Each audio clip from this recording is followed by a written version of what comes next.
With the release of the Los Santos Tuners DLC, Rockstar implemented another ranking system with rewards tied to it like they did with Arena Wars.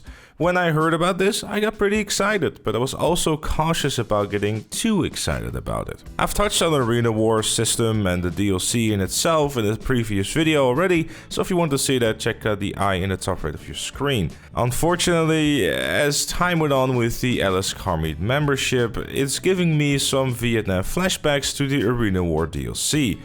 Because when you look at it closely, it's basically a one-on-one copy with some slight changes on the surface level to make it look better than Arena War. But at the end of the day, you're still going to be playing thousands and thousands of races to unlock what you want to have. When I made my rep guide, it was already looking like it was going to be a huge undertaking, but when more information came out about the rep games and the errors that I apparently made within my guide based on the information I had on the time, the situation got twice as terrible. The initial requirement I thought that you needed for rank 250 was about 800 race wins, but it turns out that it was actually 2155. Rank 1000 will now require you to win a total of 9974 pursuit races. My friend Smash Crash doesn't even have that many races played in 8 years, and the man is a racing junkie. Sorry Smash, but it's kinda true. Don't get me wrong, I can see why Rockstar has implemented a system like this. It's to keep people to play the game, but when the bar is barely moving and all people want is a new livery on their car, how much longer are people really going to care about playing the same 7 races over and over and over and over and over again against people who would just simply crash their car in the first corner and then DNF? Without trying to sound like an arrogant prick here, but public races don't really provide that much of a challenge to me whatsoever. I can join a pursuit or a street race pretty comfortably and be certain that I'm going to win 9 times out of 10. The unfortunate reality here is that I highly doubt we will see more races being added to the pursuit and street races, and that they will probably likely die out in a matter of weeks. Especially when people realize that it's not worth for that livery after all. There's a lot to be said about the fact that Rockstar is quick to patch an exploit for gaining rep rather quickly, rather than just implementing a rewarding game system for the rep that doesn't offer you a measly 100 rep for a 3 to 4 minute pursuit race. Everyone will just turn to AFKing or find some other exploit, because the main reason why people are exploiting is because the legit way is either not fun or is way too slow. Or people just simply cannot be bothered to play the game. That's fine too. When I was still under the impression that you could get the 125 rep for simply participating in races and then get some rep for the position that you get, it looks significantly better. Sure, it was still going to take you a very long time to get it done, and there was definitely still room for improvement. But at the very least, you didn't have to win the equivalent of 8 years of playing races in GTA Online. I believe the main issue for a lot of people at the moment is that unlike Arena War, there is no buy it now price for that specific item that they want. You have to get to rank 137 for that livery. You have to get to rank 216 for that shirt you want. There's no way to just straight up buy it. Sure, in Arena War it costs you $400,000, but at the very least you were able to just then go and do a heist or whatever to earn that back, rather than spending hundreds of hours trying to get to that one specific livery on your car.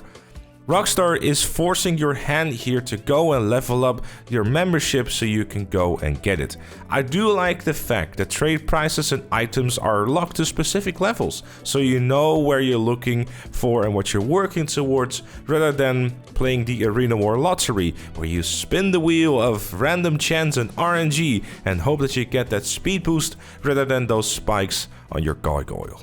The rep system definitely needs a massive overhaul. Hey, he said the title of the video. He did that thing like in movies, where they said the title of the movie as well. Like, hey. The amount of rep you get per race win is just downright miserable, and simply taking way too long to get to the items that you want to get.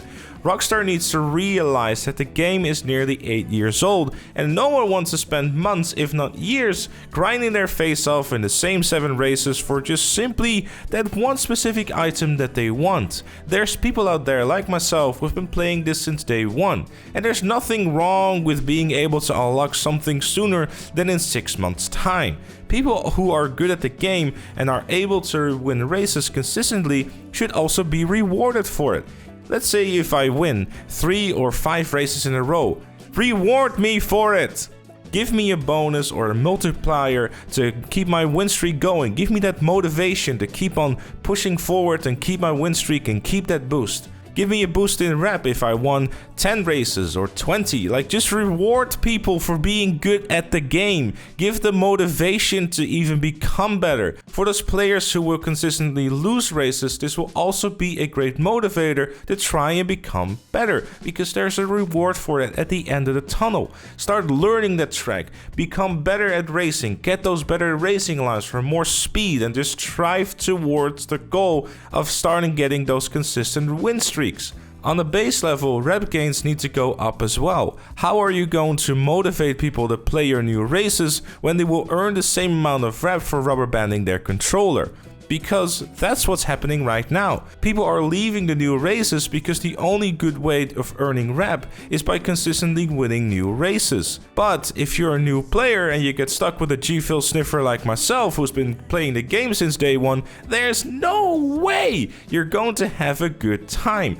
Obviously, the GTA Online matchmaking is to blame here too, but that is an entirely different video.